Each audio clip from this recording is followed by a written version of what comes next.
নমস্কার বন্ধুরা, এই মুহূর্তে আজকের আবহাওয়ার সবথেকে বড় খবর প্রকাশ করল আবহাওয়া দপ্তর। আগামী 72 ঘন্টার মধ্যে দেশের দিকে ধেয়ে আসছে অতি প্রবল শক্তিশালী গভীর নিম্নচাপ ও বন্যা পরিস্থিতি।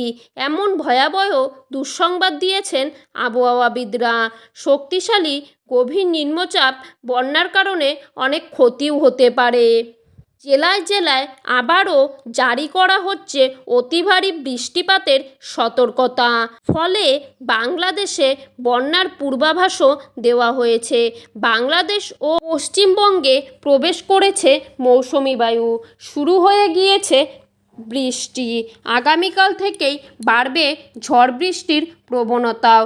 তো বন্ধুরা, আজ এবং আগামীকাল বাংলাদেশ থেকে শুরু করে পশ্চিমবঙ্গের কোন কোন জেলায় আবহাওয়া কেমন থাকতে পারে, কোথায় কোথায় ভারী বৃষ্টিপাত হবে, কোন জেলায় হতে পারে ঝিরি বৃষ্টি, সব কিছুই জানিয়ে দেব এই ভিডিওটির মাধ্যমে। তাই বন্ধুরা, বিস্তারিতভাবে জানতে হলে অবশ্যই ভিডিওটিকে স্কিপ না করে মনোযোগ সহকারে দেখতে থাকবেন এবং আপনি কোন জেলা থেকে আমাদের এই খবরটি দেখছেন তা কমেন্ট বক্সে লিখে জানাতে ভুলবেন না।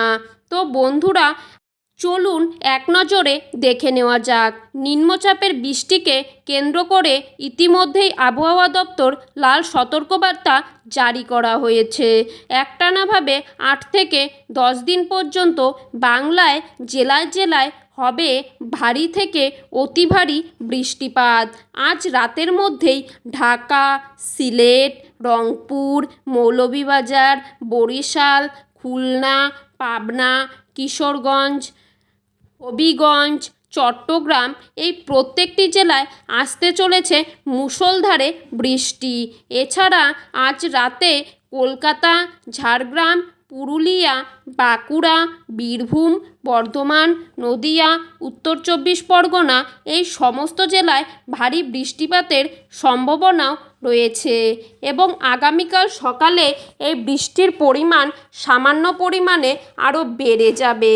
আগামীকাল আলিপুরদুয়ার, কোচবিহার, জলপাইগুড়ি, নদিয়া, রংপুর, সিলেট, পাবনা, চট্টগ্রাম, নোয়াখালী এই সমস্ত স্থানে ঝড় বৃষ্টির সাথে বজ্রপাতের সতর্কবার্তাও জারি করা হয়েছে। অতি ভারী বর্ষণের জন্য সিলেট, রংপুর, ময়মনসিংহ, মৌলভীবাজার, দিনাজপুর এই সমস্ত স্থানে বন্যার প্রকোপও দেখা যেতে পারে। তাই আপনাদের আগাম সতর্কতা নিয়ে রাখতে হবে। তো বন্ধুরা, এই ছিল আজ ও আগামীকালের আবহাওয়ার সর্বশেষ খবর। এইরকমই সঠিক আবহাওয়ার খবর পেতে হলে আমাদের এই ছোট্ট ইউটিউব চ্যানেলটিকে সাবস্ক্রাইব করে পাশে থাকা বেল আইকনটি প্রেস করে রাখবেন। ধন্যবাদ বন্ধুরা, সকলে ভালো থাকবেন, সুস্থ থাকবেন।